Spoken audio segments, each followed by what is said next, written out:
कुंज विहारी।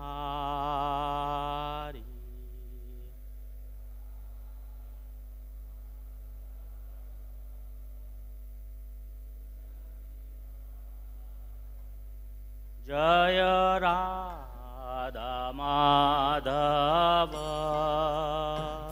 कुंज विहारी।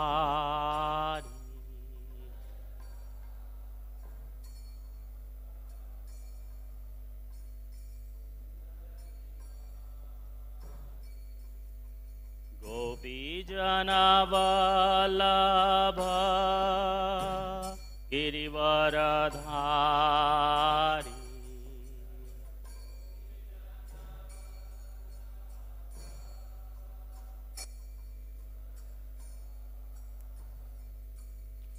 गोपी जन वल्लभ गिरिवरधारी।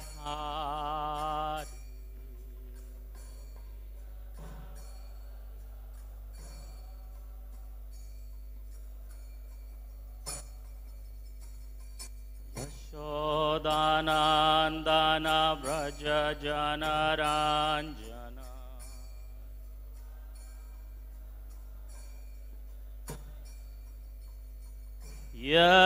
यशोदानंदन व्रज जनरंजन।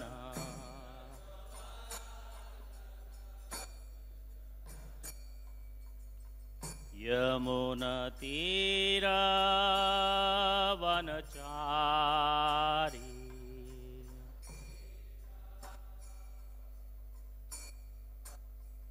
यमुनतीरवनचारी।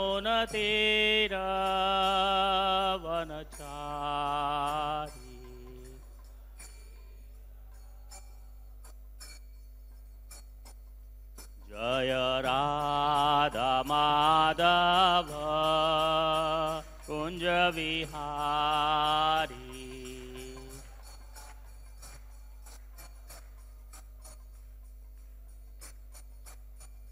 जय राधा माधव कुंज विहारी।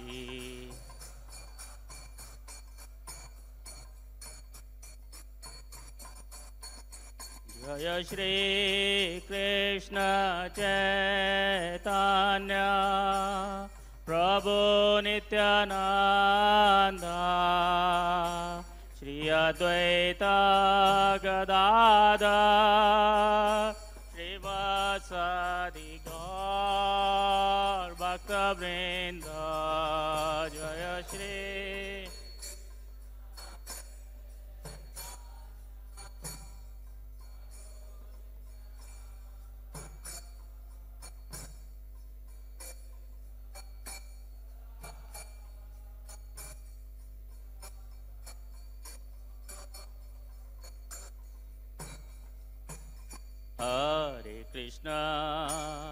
हरे कृष्णा कृष्ण कृष्ण हरे हरे हरे राम राम राम हरे हरे।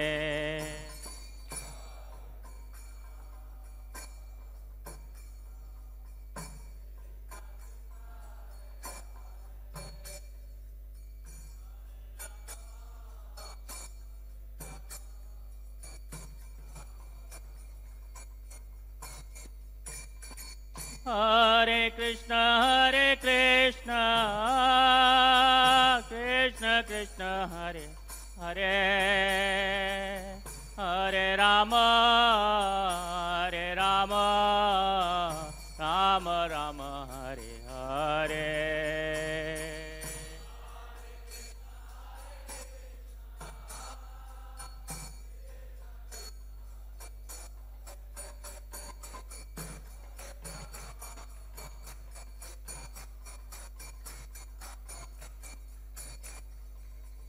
जय राधा पार्थसारथी राधा पार्थसारथी राधे।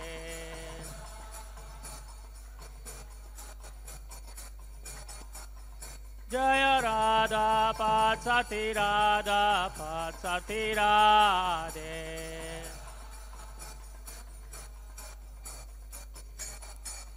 जय सीताराम लक्ष्मण हनुमान, जय सीताराम लक्ष्मण हनुमान।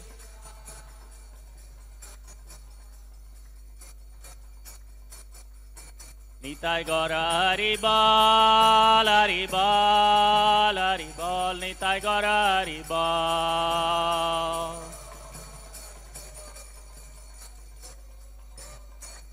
जय जय प्रभुपाद, प्रभुपाद, प्रभुपाद, जय जय प्रभुपाद।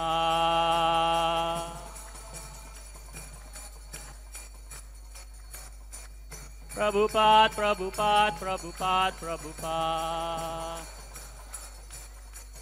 प्रभुपाद, प्रभुपाद, प्रभुपाद, प्रभुपाद। जय जय प्रभुपाद, प्रभुपाद,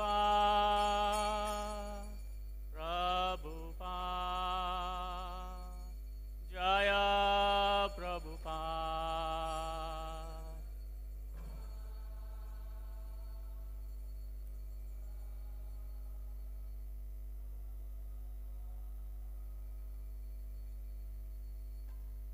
जय ओम विष्णुपाद परमहंस प्रयोजकाचार्य स्तोत्र Shri Shrimad His Divine Grace ऐसी भक्ति वेदांत स्वामी श्रील प्रभुपाद की, अनंत कोटि वैष्णव वृंद की, ग्रंथराज श्रीमद् भागवतम की, चंदन यात्रा महामहोत्सव की, निताय गौर प्रेमानंदे। All glories to the humble devotees. All glories to the humble devotees. All glories to the humble devotees. All glories to Shri Guru and Shri Gauranga.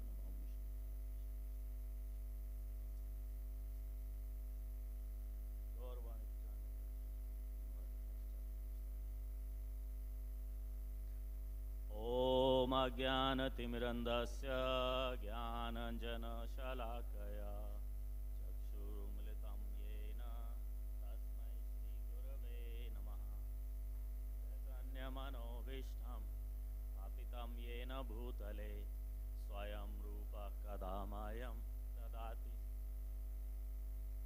Vandeham Shri Guru Shri Yuta Padakamalam Shri Guram Vaishnavasya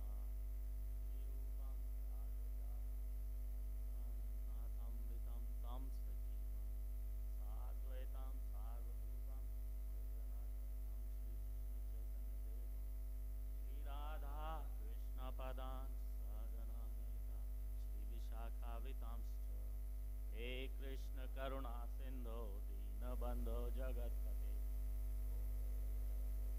Kant Radha Kant नमोस्तुते तप्त कांचन गौरांगी राधे वृंदावनेश्वरी वृषभानुसुते देवी प्रणमामि हरिप्रिये वाञ्छ कल्पतरुभ्यश्च कृपा सिन्धुभ्य एव च पतितानां पावनेभ्यो वैष्णवेभ्यो नमो नमः। जय श्री कृष्ण चैतन्य प्रभु नित्यानंदा श्री अद्वैत गदाधर शिवासदि गौर भक्तवृंद। हरे कृष्ण कृष्ण कृष्ण हरे हरे, हरे राम राम राम हरे हरे। ओम नमो भगवते वासुदेवाय।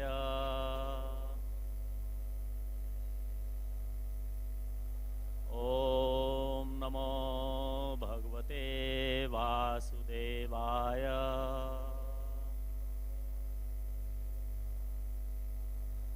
ओम नमो भगवते वासुदेवाय।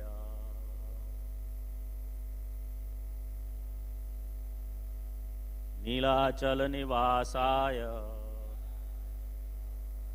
नित्याय परमात्मने बलभद्र सुभद्रभ्य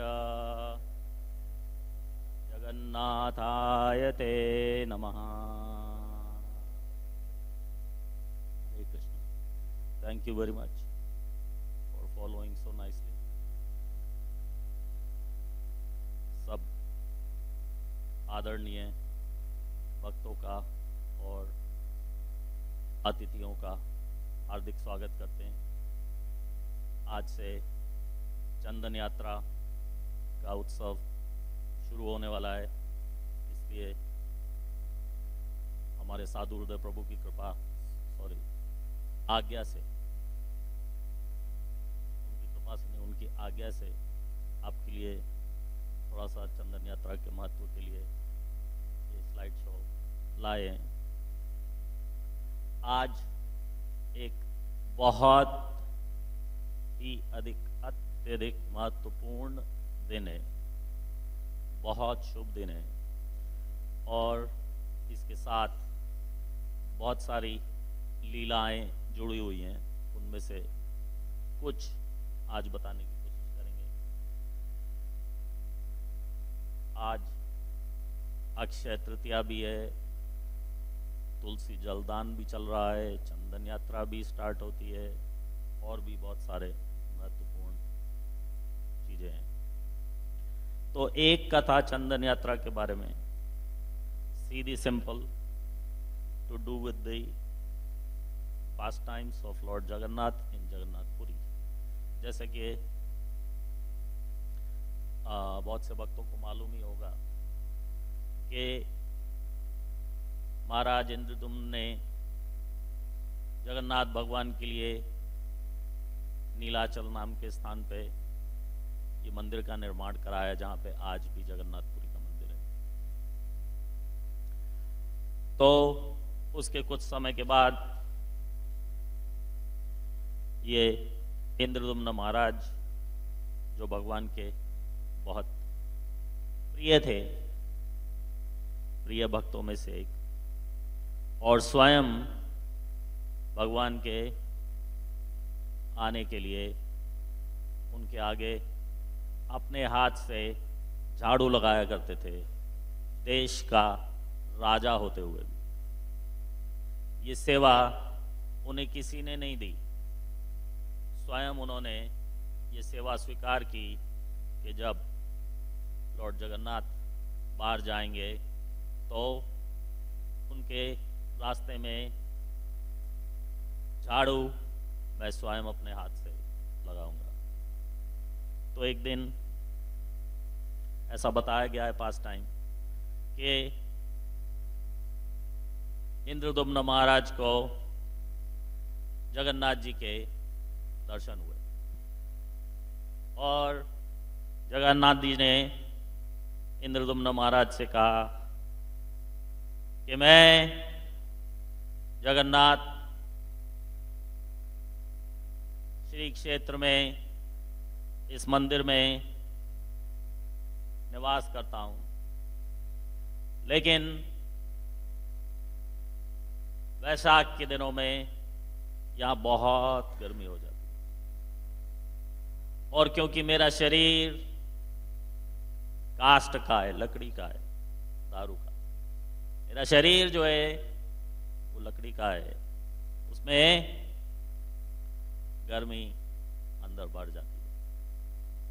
तो मेरे लिए कुछ ऐसी व्यवस्था करो जिससे कि ये गर्मी का कुछ इलाज हो सके। वास्तव में भगवान को कोई गर्मी नहीं लगती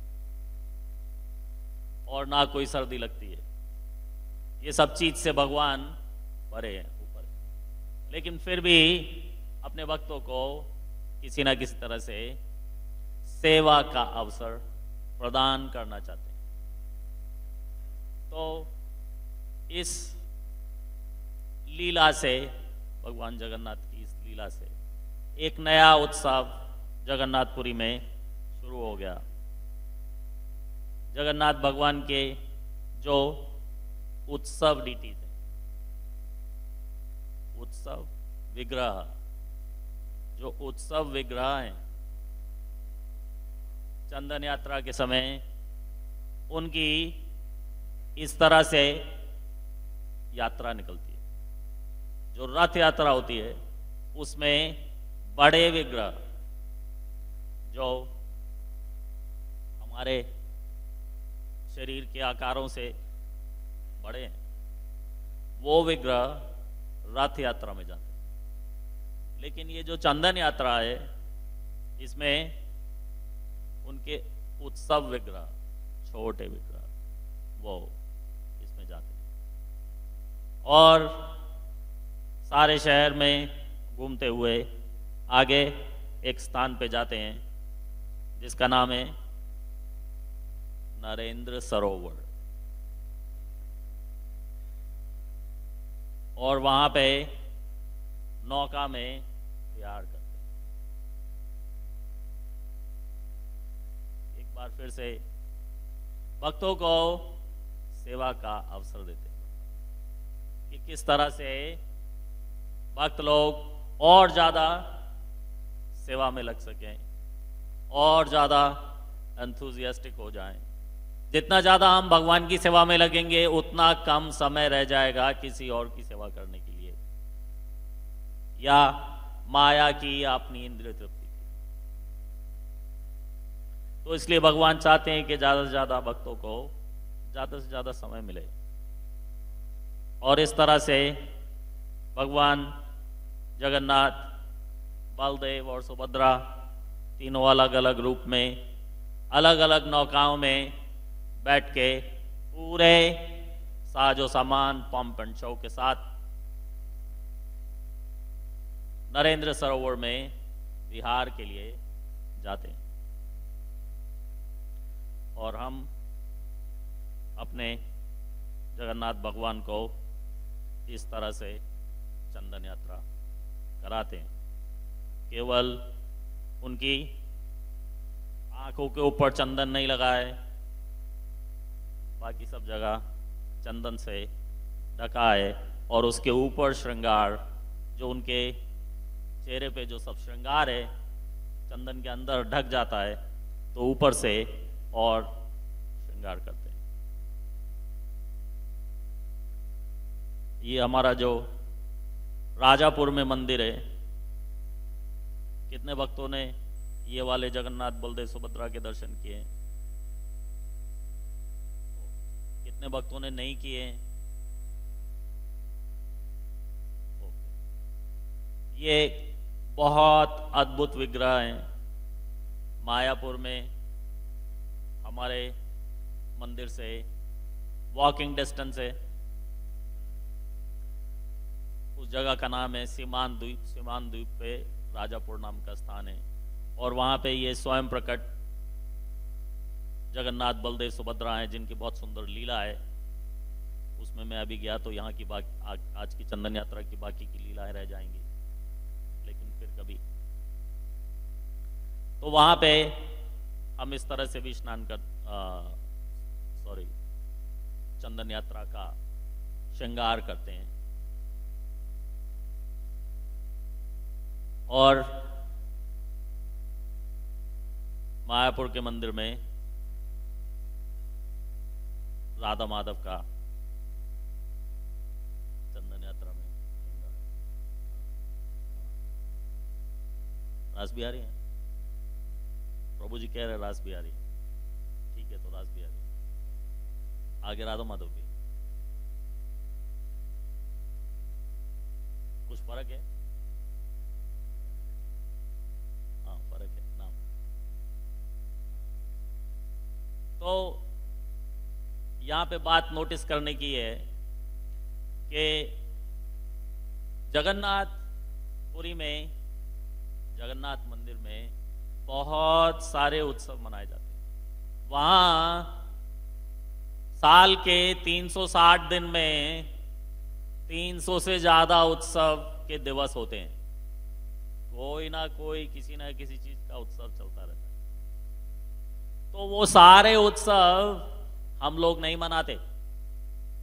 जगन्नाथ मंदिर हमारी परंपरा के अंतर्गत नहीं आता, हमारे संप्रदाय में नहीं है।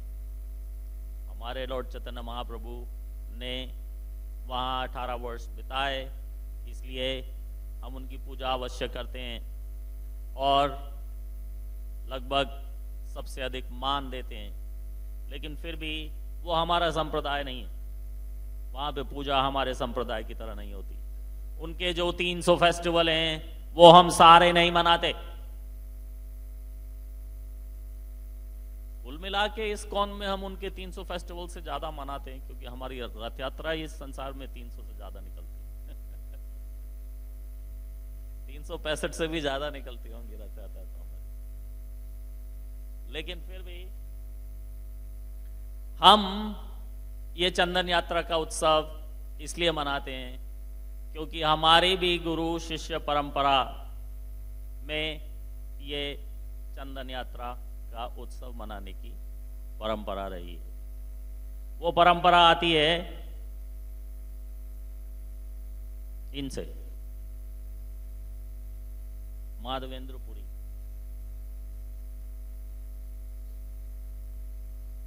माधवेंद्रपुरी श्री चैतन्य महाप्रभु के गुरु ईश्वरपुरी के भी गुरु हैं। और माधवेंद्रपुरी एक अयाचक भक्त थे। उन्होंने बाबा जी का सन्यास लिया था, लेकिन उससे भी अधिक कठिन सन्यास होता है अयाचक सन्यास। जो कोई भी सन्यासी होते हैं ज्यादातर सभी मधुकरी के लिए जाते हैं। ब्रह्मचारी भी सब मधुकरी के लिए जाते हैं। ऐसी परंपरा रही है इस्कॉन से पहले, गौड़िया मठ से पहले,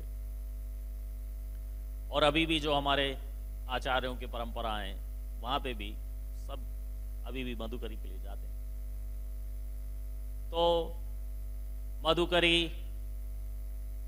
सबका कर्तव्य भी है और अधिकार भी। लेकिन माधवेंद्रपुरी ने अयाचक का भक्त का व्रत लिया हुआ था। उसका अर्थ है कि वो मधुकरी के लिए नहीं जाते थे, किसी से भी कभी भी कुछ भी नहीं मांगते थे। अगर कभी कोई अपने आप उन्हें कोई प्रसाद किसी रूप का दे दे तो वो ग्रहण कर लेते, नहीं तो भूखे ही सो जाते।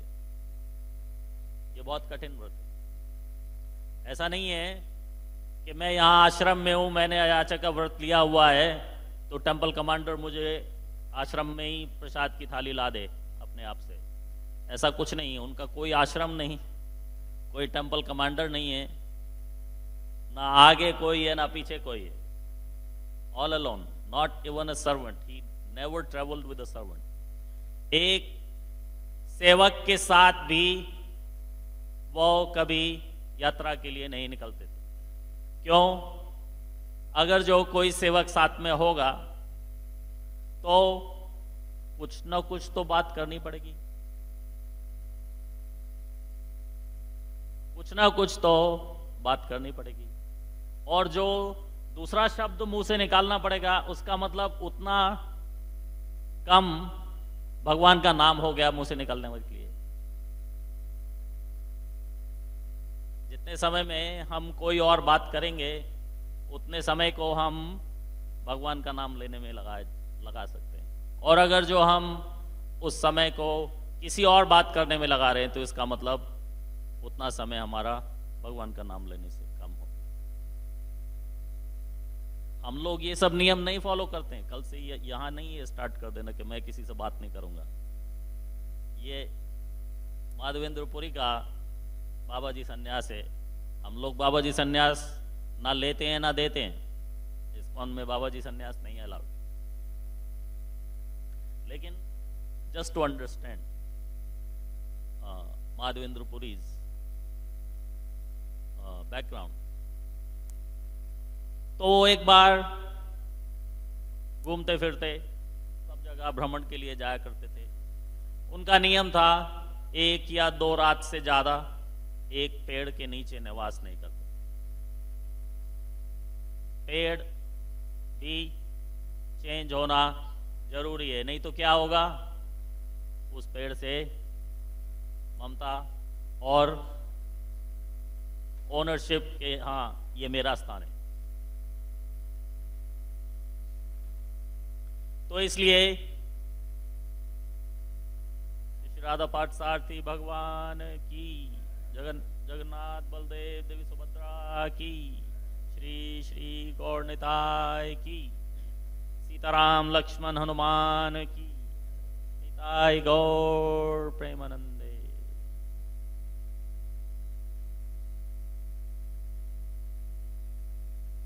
तो माधवेंद्रपुरी तीर्थ यात्राओं में जाते अकेले ही, और ये सब करते हुए एक दिन वो यहां आ गए। कौन बता सकता है कौन सा स्थान है? मैंने पूछा कौन बता सकता है? कौन बता सकता है मीनिंग हाथ ऊपर करना। Thank you. गोवर्धन जो भगवान ने भक्तों की रक्षा, गौओं की रक्षा करने के लिए अपने बाएं हाथ की छोटी वाली उंगली पे उठा लिए। तो गोवर्धन की परिक्रमा में एक स्थान पे माधवेंद्रपुरी बैठ गए एक पेड़ के नीचे। वो स्थान था ये वाला।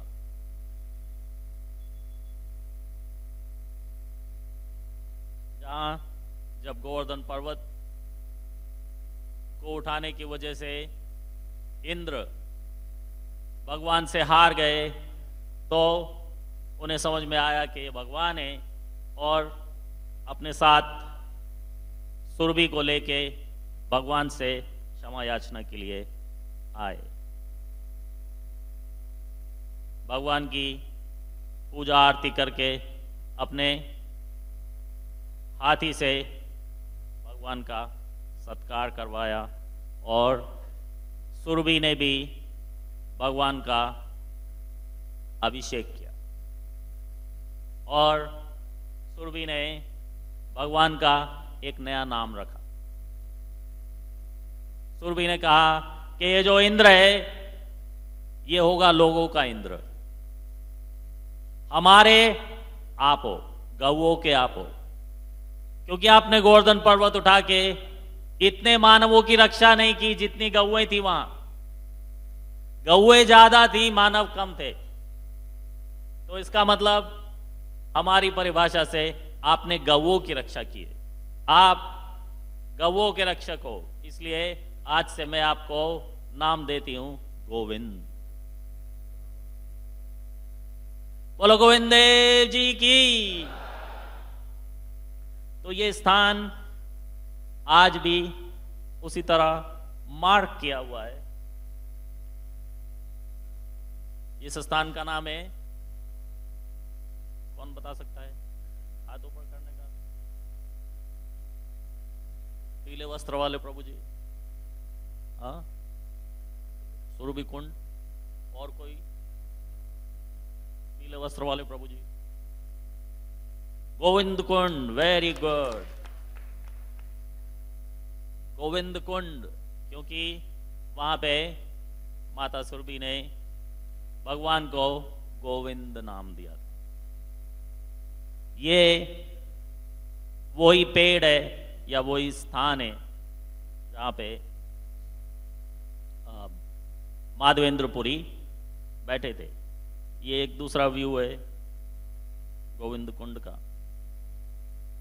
तो माधवेंद्रपुरी इस स्थान पे गए और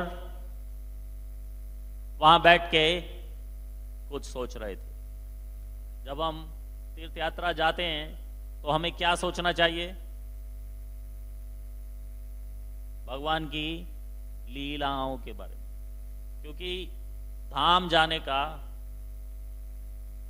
सोल पर्पस है कि भगवान की लीलाओं का स्मरण हो, उनको सुनने को मिले, और फिर हम जब वापस भी आ जाएं, अपना जप करते हो, कुछ ध्यान करते हो, तो वो लीलाएं हमारे मन में चलें। तो भगवान की लीलाओं में अगर हमारा मन लगा होगा तो किसी भी समय अंत समय आ जाए कोई चिंता नहीं।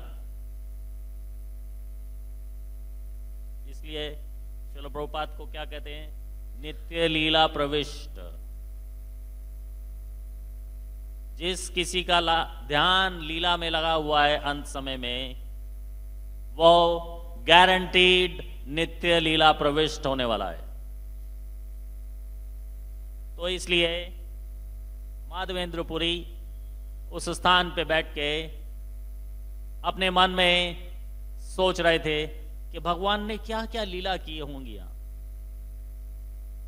ये जो चित्र आपके सामने है, उसमें ये दिखाया है कि लॉर्ड बलदेव ने भगवान को अपने कंधे पे उठाया हुआ है, अपने पीछे कमर पे बैठाया हुआ है और उनको लेके जा रहे हैं। तो ऐसे ऐसे वहां पे बैठ के वो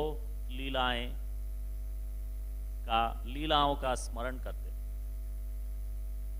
उनके पास कोई ऐसी लग्जरी नहीं थी कि वो वहां जाएं और कोई सीनियर डिवोटी साथ में जाएं जो बैठ के सब लीलाएं बताएं। कुछ ऐसी फैसिलिटी नहीं थी, अकेले थे। तो वो लीलाएं अपने आप ही अपने मन में एनविजन कर रहे।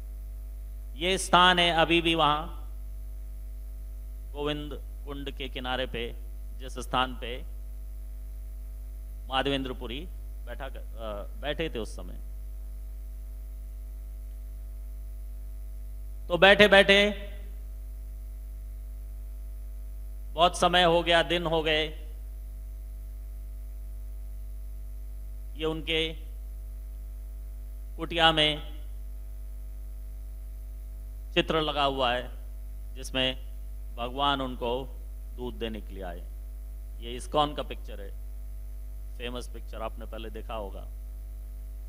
ये माधवेंद्रपुरी बैठे हैं और भगवान स्वयं उनको उस स्थान पे दर्शन देने के लिए आए।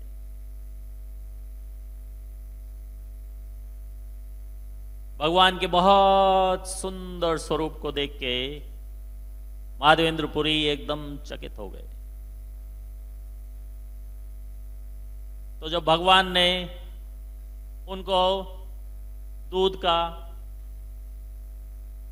कुल्हड़ दिया या छोटा सा मटकी, तो उन्होंने पूछा कि क्या, कौन हो तुम, कहां से आए हो, ये किसके लिए लाए हो? कि बाबा मुझे मालूम है आप बहुत थके हुए हैं और 3 दिन से आपने कुछ नहीं खाया, इसलिए मेरी मां ने ये दूध का कटोरा भेजा है आपके लिए, आप कृपा करके इसको ग्रहण करें। माधवेंद्रपुरी ने दूध का मटका ले लिया और बोले कि इसको पीने में मुझे समय लगेगा। 3 दिन से तो भूखे हैं, बहुत ज्यादा खाने की आदत नहीं है क्योंकि अयाचक हैं। इतना बड़ा मटका दूध का एक बार में नहीं पी जाएंगे।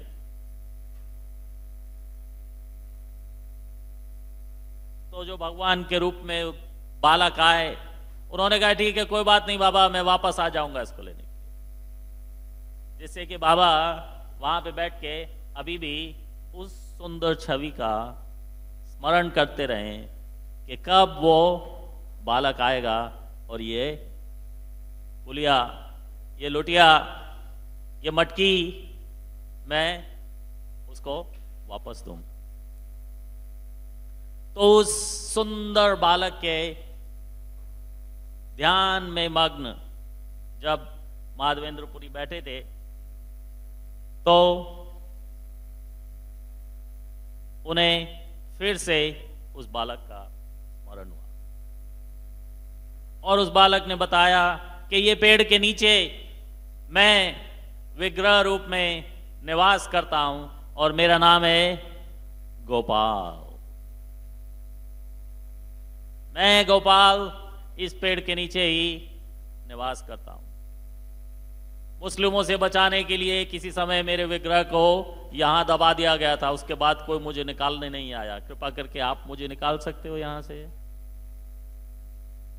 और मुझे बहुत भूख लगी है, कई वर्षों तक मैंने कुछ नहीं खाया, कोई भोग अर्पण करने नहीं आया।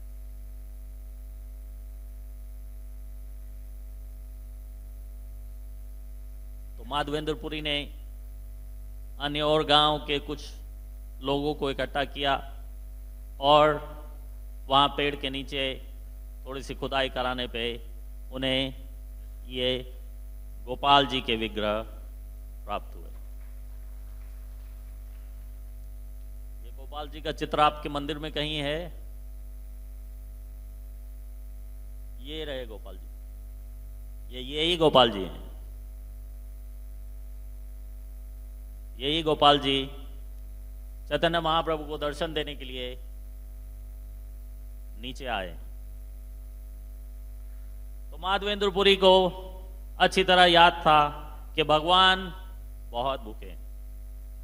उन्होंने रोज अलग अलग गांव को दावत दी कि यहां भगवान को 56 भोग लगाने के लिए आओ। अलग अलग कम्युनिटी, अलग अलग गांव रोज 56 भोग लगाने के लिए वहां आने लगे, रोज 56 भोग। ब्रेकफास्ट का टाइम होने वाला हो तो प्रसाद देख के भक्त बहुत खुश हो जाते हैं।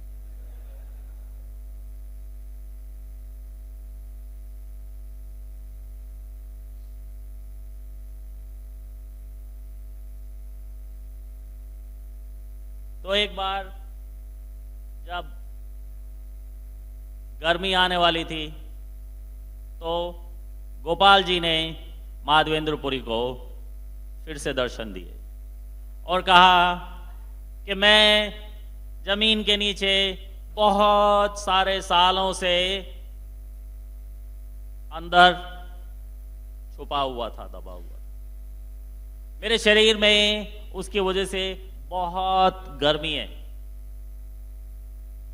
तुम मेरे लिए एक सेवा और कर सकते हो? तो माधवेंद्रपुरी ने हाथ जोड़ के कहा, हाँ, जो कुछ भी सेवा है, कि वहां जगन्नाथपुरी की तरफ जाओ और मेरे लिए चंदन लेके आओ। वहां से चंदन लाके वो मेरे शरीर पे खूब लगा देना, जैसे कि मेरे शरीर के अंदर की गर्मी जो जमीन में छुपे रहने की वजह से इतने दिनों से बढ़ रही थी, वो थोड़ा शांत हो जाए। तो माधवेंद्रपुरी तैयार हो गए। वहां पे जो आने जाने वाले और भक्त थे उनको भगवान की सेवा में लगा के भगवान के आदेश अनुसार माधवेंद्रपुरी जगन्नाथपुरी की तरफ चल दिए। रास्ते में एक और स्थान आया जिसका नाम था रमूना। वहां पे गोपीनाथ जी का मंदिर है। गोपीनाथ को दिन में बहुत सारी ऑफरिंग होती थी, लेकिन शाम को उनको एक स्पेशल खीर जिसका नाम है अमृत केली, वो ऑफर की जाती थी 12 डिफरेंट पॉट्स में। तो जब माधवेंद्रपुरी वहां आए, उन्हें पता चला कि यहां पे एक बहुत स्पेशल खीर बनाई जाती है जो 12 पॉट्स में भगवान को ऑफर की जाती है। तो उनके मन में आया कि अगर इतनी स्पेशल खीर है तो मेरे गोपाल को भी मिलनी चाहिए। कौन बनाएगा मेरे गोपाल के लिए? बना तो मैं सकता हूं, लेकिन रेसिपी नहीं है। यमुना देवी की कुकबुक अभी छपी नहीं, वैसे भी मार्केट में कुकबुक नहीं मिलती, इसलिए मुझे रेसिपी खुद बनानी पड़ेगी। अगर जो थोड़ा सा मुझे टेस्ट करने के लिए मिल जाए तो मुझे पता चल जाएगा कि खीर में क्या क्या इंग्रेडिएंट्स, क्या क्या डाला हुआ है, जिसकी वजह से ये अमृत केली खीर बिल्कुल अमृत के समान है। तो ये सोचते हुए वो मंदिर गए, दर्शन किए, और जब बाहर निकले ऐसे 12 पॉट में ऑफर होता था, तो उनके मन में आया बाहर निकल के कि अभी भगवान को ऑफरिंग हुई नहीं और मैंने पहले से उस ऑफरिंग को टेस्ट करने का इच्छा कर लिया।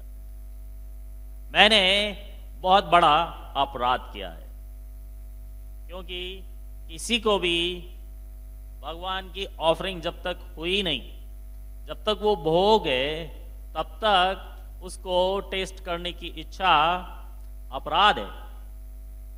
वो भगवान के टेस्ट करने के लिए, जब वो प्रसाद हो जाए तो उसको टेस्ट करने की इच्छा हमें हो सकती है, लेकिन उस दिन की ऑफरिंग उस समय तक हुई नहीं थी। तो माधवेंद्रपुरी बिल्कुल उदास बैठे हैं कि मैंने कितना बड़ा अपराध किया आज। एक तो मैं बाबा जी का सन्यास लिए हुए, आई शुड नो बेटर,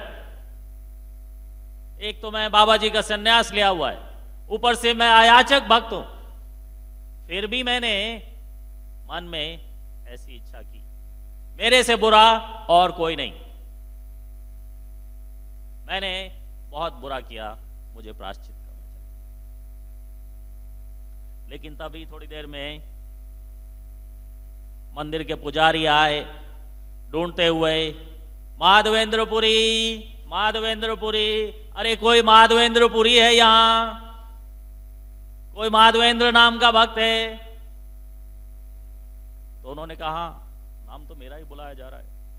उसके देखा, हाँ मैं हूं, मेरा ही नाम है माधवेंद्रपुरी। तो वो खीर का कटोरा लेके उन्होंने, पुजारी ने स्पेशली माधवेंद्रपुरी को कहा, दिया कि ये लो तुम्हारे लिए खीर। माधवेंद्रपुरी पहले ही पश्चाताप में बैठे थे कि नहीं नहीं, मैं ये नहीं ले सकता, मैंने अपराध किया है, मैं ये नहीं लूंगा। तो पुजारी ने कहा, अगर जो गोपीनाथ जी ने स्वयं मुझे कह के भेजा हो कि ये खीर तुम्हारे लिए है, तो लोगे तुम? कि अच्छा, क्या ऐसा है? कि हाँ बिल्कुल ऐसा है। मैंने तो भगवान को भोग लगा के सारा भोग, सारी मटकियां उठा ली थी और वापस भी किचन में ले गया, उसका प्रसाद भी सारा बट गया, मुझे लगा सब कुछ खत्म हो गया, मैं सोने भी चला गया। तो गोपीनाथ मेरे स्वप्न में आए और उन्होंने कहा कि ऐसे ऐसे मेरा एक भक्त आया है बहुत दूर से, उसको ये अमृत खीर, अमृत केली खीर, उसको जाके थोड़ा दो टेस्ट कर दो। तो मैंने हाथ जोड़ के भगवान से कहा कि वो अमृत केली खीर तो सब बट गई, सब खत्म हो गई, अब मैं कहां से दूं? कि नहीं नहीं, सारी नहीं बटी है, मैंने अपनी चादर के पीछे एक मटकी माधवेंद्रपुरी के लिए स्पेशली छुपा के रखी है, तुम जाओ वापस ऑल्टर पे देखो। जब पुजारी वापस ऑल्टर पे गए तो देख के आश्चर्यचकित हो गए कि वास्तव में भगवान की चादर के पीछे एक मटकी अभी भी अमृत केली खीर की छुपी हुई। तो इसलिए स्वयं गोपीनाथ जी की आज्ञा के कारण मैं ये खीर का कटोरा आपके लिए लेके आया। आप कृपा करके इसको स्वीकार कीजिए। आप कितने महान भक्त हैं, मैं इमेजिन भी नहीं कर सकता कि स्वयं भगवान ने आपके लिए खीर चोरी की है। आप बहुत महान भक्त हैं, मेरा दंडवत प्रणाम स्वीकार करें। वो पुजारी पागल से हो गए और सब जगह जाके सब लोगों को बताया, इसको देखो ये भक्त माधवेंद्रपुरी है, इसके लिए भगवान ने चोरी की, इसके लिए भगवान ने खीर का मटका चुराया और मुझे स्वप्न में कहा कि उसको जाके देख के आओ। देखो ये माधवेंद्रपुरी, सारे गांव में ढिंडोरा पीट दिया। माधवेंद्रपुरी का रहना दूभर हो गया। जहां कहीं भी जाते सारी दुनिया प्रणाम करने के लिए लेट जाती कि माधवेंद्रपुरी आ गए। माधवेंद्रपुरी ने रातों रात वो शहर छोड़ दिया। मैं यहां विश्राम नहीं कर सकता, मुझे देख के सब प्रणाम करते हैं। तो आगे गए चंदन लेने के लिए, लेकिन उनकी ख्याति कि ये इतने महान भक्त हैं माधवेंद्रपुरी, जिनके लिए गोपीनाथ ने चोरी की और गोपीनाथ का नाम आपसे चेंज होके खीर चोर गोपीनाथ हो गया है। बोलो खीर चोर गोपीनाथ की। जगन्नाथपुरी तक की ख्याति पहुंच गई कि गोपीनाथ का नाम चेंज हो गया है एक भक्त की वजह से। वो महान भक्त माधवेंद्रपुरी इस स्थान पे आया हुआ जिसके लिए भगवान ने खीर चोरी की। और जब गए जगन्नाथपुरी तो वहां पे सब भक्तों को, सब पंडितों को, पंडों को, सबको पहले से पता था कि ये माधवेंद्रपुरी, ये वो ही है जिसके लिए भगवान ने खीर चोरी की। क्या सेवा कर सकते हैं हम आपकी? सब उनके सेवा में नतमस्तक। कुछ तो प्लीज, कुछ सेवा बताओ, कुछ सेवा प्लीज। कि नहीं, मुझे कोई सेवा नहीं चाहिए, मैं बाबा जी हूं, मैं सेवा कराने के लिए नहीं बाबा जी संन्यास लिया। लेकिन गोपाल ने मुझे यहां भेजा है और थोड़ा सा चंदन लेने के लिए हम आए। तो राजा को बताया गया। राजा ने कहा इतना बड़ा भक्त, इतना महान भक्त है जो यहां चंदन लेने के लिए आया है, थोड़ा सा चंदन नहीं, उसको 1 मन चंदन दो। 1 मन चंदन, जो माधवेंद्रपुरी कभी सोच भी नहीं सकते थे खरीदने की। उस समय भी चंदन फ्री नहीं आता था, बहुत महंगा चंदन होता है। आज तो बहुत महंगा है ही, उस समय भी चंदन बहुत महंगा होता है। तो माधवेंद्रपुरी तो ये सोच के गए थे कि जाके भगवान के बिहाफ पे भिक्षा मांग लूंगा कि भगवान के लिए अगर कोई चंदन दे सकता है तो कोई छोटा मोटा टुकड़ा, और जाके। लेकिन राजा ने कहा नहीं, 1 मन चंदन दो इनको, और सिक्योरिटी के लिए 2 गार्ड साथ में जाएंगे, क्योंकि 1 मन चंदन ले जाते देख के लुटेरे लूट लेंगे इनको। और साथ में एक राजा का पत्र जाएगा, दिस इज टू सर्टिफाई कि ये 1 मन चंदन मैंने, महाराज इंद्रदुम्न ने इनको दान में दिया है वृंदावन ले जाने के लिए। कोई इनको नहीं रोके। जिसको कोई इंक्वायरी है तो हमारे राज्य में आके पूछे, क्योंकि बहुत सारी तहसील, बहुत सारे राज्य रास्ते में क्रॉस करने थे। कहां रमुना, कहां जगन्नाथपुरी और कहां गोवर्धन। तो सब अरेंजमेंट करके राजा ने उनको वापस भेजा। जब वो वापस रमुना आए तो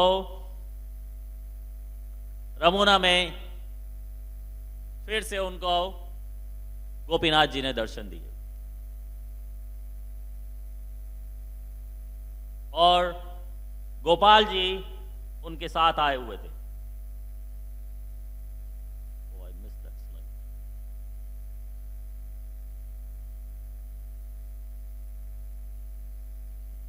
गोपाल जी और गोपीनाथ जी दोनों ने उनको साथ में दर्शन दिए और गोपाल जी ने कहा कि तुम्हें ये सारा चंदन गोवर्धन तक ले जाने की जरूरत नहीं है। मुझ में और गोपीनाथ में कोई अंतर नहीं है, इसलिए ये सारा चंदन तुम यहीं गोपीनाथ को लगा दो। तो उसकी जो ठंडक है वो मेरे शरीर तक गोवर्धन में गोपाल जी के रूप में जहां मैं निवास करता हूं, उसकी ठंडक मुझे वहां तक पहुंच जाएगी। तो तब से उस एक मन चंदन से ये चंदन यात्रा का उत्सव हमारे संप्रदाय में भी शुरू हो गया। ये हमारे कृष्ण बलराम वृंदावन के चंदन यात्रा के समय एक मन चंदन लगाना था गोपीनाथ जी को, तो खूब चंदन लगा लगा के वो उत्सव 21 दिन तक चला। इसलिए हम लोग आज अब भी चंदन यात्रा का उत्सव को 21 दिन का मानते हैं। एक और भी लीला है,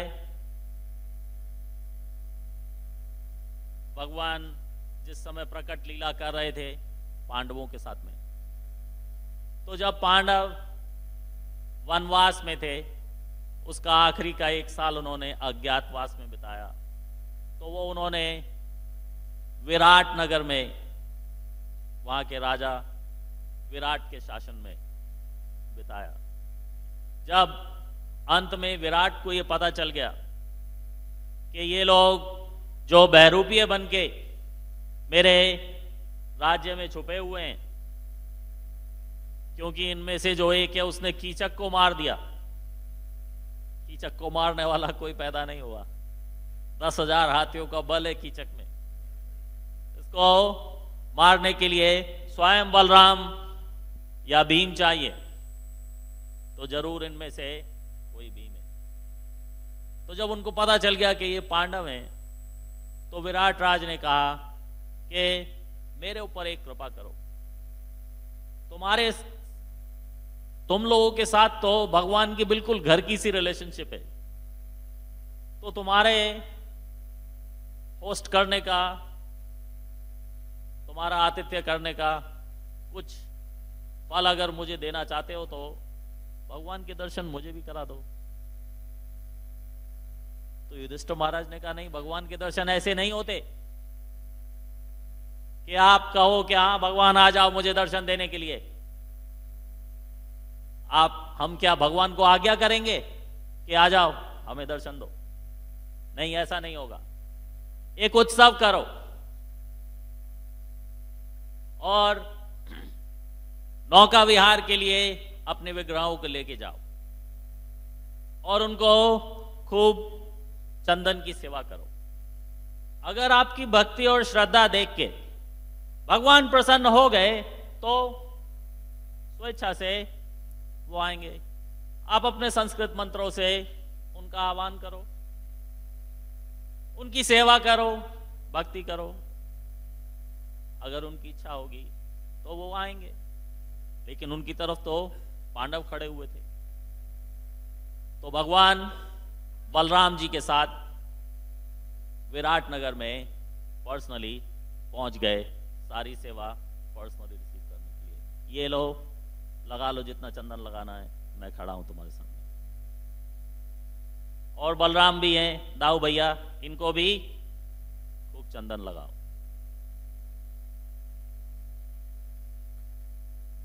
ये हमारे राधा श्याम सुंदर वृंदावन के अलग अलग मंदिरों में जैसे जैसे हम अफोर्ड कर सकते हैं, मैन पावर, चंदन महंगा भी होता है और मैन पावर भी बहुत लगती है घिसने में, तो जैसे जैसे हम अफोर्ड कर सकते हैं वैसे वैसे चंदन यात्रा सारे दुनिया में हम मनाते हैं। तो कहीं वृंदावन में हम अफोर्ड कर सकते हैं तो राधा कृष्ण दोनों के शरीर पूरे चंदन से लिपे हुए हैं, और किसी मंदिर में केवल भगवान कृष्ण को चंदन का लेप लगाया गया। कुछ मंदिरों में खाली छोटे विग्रहों को चंदन का लेप लगाया जाता है।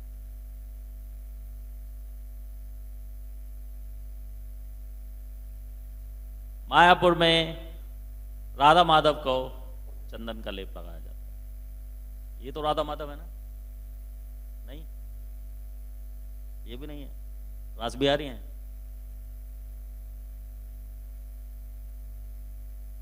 शिलाओं को भी चंदन का लेप लगाया जाता है।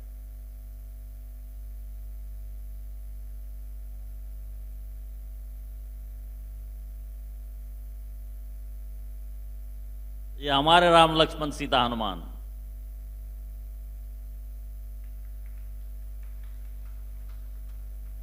चंदन लेप में।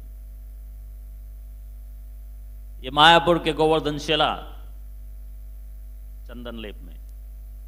हम लॉर्ड नरसिंहदेव को भी चंदन का लेप लगाते हैं, और लॉर्ड नरसिंहदेव चंदन के लेप में। इसके अलावा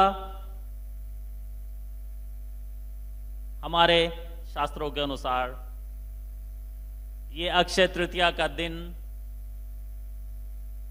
जब सतयुग से त्रेता में चेंज ओवर हुआ, तो वो अक्षय तृतीया के दिन त्रेता स्टार्ट होता है। अक्षय तृतीया अक्षय पात्र के नाम से भी जानी मानी जाती है। ये अक्षय पात्र सूर्यदेव ने प्रसन्न होकर युधिष्ठिर महाराज को दिया था, और उसी अक्षय पात्र में द्रौपदी भोजन बनाया करती थी। इसी अक्षय पात्र को एक्चुअली आज का दिन है जिस दिन सूर्यदेव ने युधिष्ठिर महाराज को यह अक्षय पात्र प्रदान किया था। और यह अक्षय पात्र अब हमारे मध्व संप्रदाय में, मध्व संप्रदाय में अभी भी इस अक्षय पात्र की पूजा होती है, और आज के दिन इस अक्षय पात्र की विशेष रूप से पूजा होती है। और ये भी माना जाता है कि इसी दिन मध्वाचार्य को ये अक्षय पात्र प्राप्त हुआ था, तो वो अपनी भी एनिवर्सरी उसी समय मनाते हैं कि मध्वाचार्य को ये अक्षय पात्र प्राप्त होने की एनिवर्सरी है। इसी दिन गंगा इस संसार में प्रकट हुई थी। इस पृथ्वी पे गंगा जी ने अवतार लिया, या Ganga ji descended on this earth on this day. Bhagirath की तपस्या की वजह से गंगा माता ने पृथ्वी पर आना स्वीकार किया, लेकिन उनके वेग से धरती के थ्रू जाने वाली थी, इसलिए उनके वेग को रोकने के लिए भागीरथ ने फिर से शिव जी की तपस्या की, और शिव जी ने देवी गंगा को अपने सर पे ग्रहण करना कबूल किया। तो आज के दिन देवी Ganga descended on this earth. आज का ही दिन परशुराम का जयंती है, appearance day of Parshuram, Parshuram अवतार।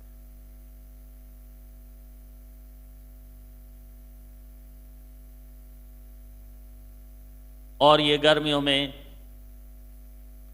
शालिग्राम तुलसी जलदान का भी महत्व है। ये हम पिछली एकादशी से कर रहे हैं।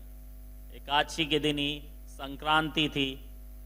उस दिन सूर्य नारायण ऐसे स्थान पे प्रवेश करते हैं जिससे गर्मी एकदम से बढ़ती है।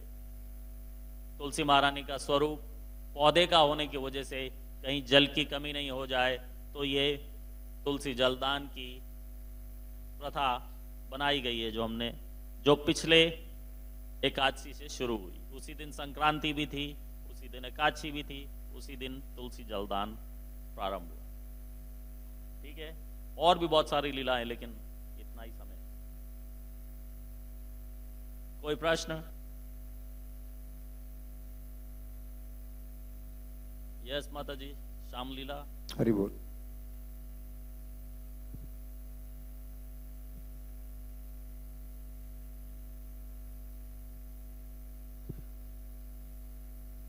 हरे Krishna. Thank you for the very beautiful presentation. प्रभु जी, ये जैसे बोलते हैं खीर चोर गोपीनाथ, चोरी तो नहीं की थी गोपीनाथ ने, क्योंकि उन्हीं के लिए पात्र थे और उसमें से उन्होंने उठाया था.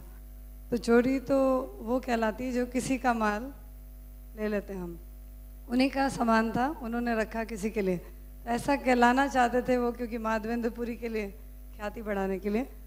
दूसरा, माधवेंद्रपुरी का मतलब मैं जानने के लिए आपसे, माधवेंद्रपुरी, माधवेंद्र का क्या मतलब है? माधवेंद्र का मतलब I'll have to look that up. जीतामृत प्रभु का.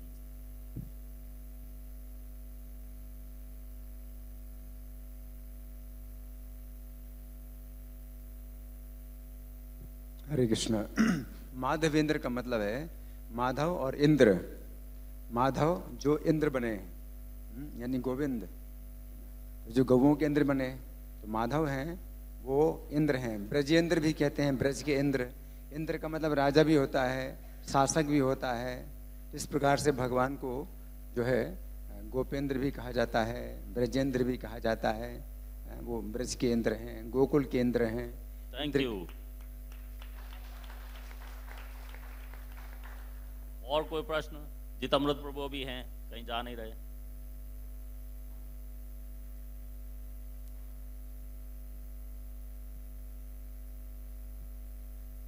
हरे कृष्ण प्रभु जी. मेरे को मतलब जैसे प्रैक्टिकल क्वेश्चन पूछना था कि नॉर्मली हम लोग, जैसे हमने सारी एजुकेशन ले ली, शिक्षा ले ली, भगवान के बारे में जाना, और उसके बाद में हमने मतलब चैंटिंग करना भी स्टार्ट कर लिया, सारा कुछ स्टार्ट कर लिया. लेकिन अब फॉलोइंग में प्रॉब्लम आती है, क्योंकि जैसे हम जॉब करते हैं तो लोकेशन डिफरेंट होती है, प्रसादम का अरेंजमेंट नहीं होता, दर्शन का अरेंजमेंट नहीं होता. तो इस केस में स्पिरिचुअल लाइफ में काफ़ी प्रॉब्लम होती है. तो ये प्रश्न आप इसके बाद में यहाँ आके पर्सनली पूछ लेना. अभी हम जो लीलाएं बताई हैं उनके ऊपर प्रश्न ले रहे हैं. ठीक है प्रभु, इधर आके, तो ये पर्सनल क्वेश्चन है ना, तो हम पर्सनली ले लें. I would like to Hare Krishna in English, if you don't mind. I will try.